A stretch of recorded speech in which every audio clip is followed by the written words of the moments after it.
તમારા પોતાના મત વિસ્તારમાં મોરબીમાં અને વિસાવદરમાં પડતર 25 વર્ષના જૂના પ્રશ્નો પડ્યા છે.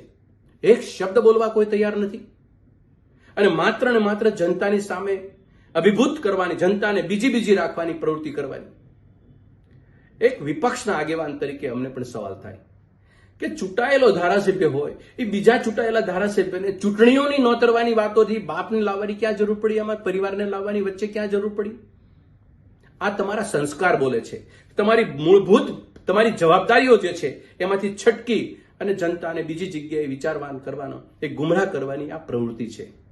આવી પ્રવૃત્તિ ચૂંટાયેલા બંને ધારાસભ્યોને મારી વિનંતી છે બંધ કરે અને વિસાવદરની જનતા અને મોરબીની જનતા એની આંખમાં આંખ મિલાવી એની સામે ઉભા રહે કે એ જનતા કયા પ્રશ્નોથી પીડાય છે.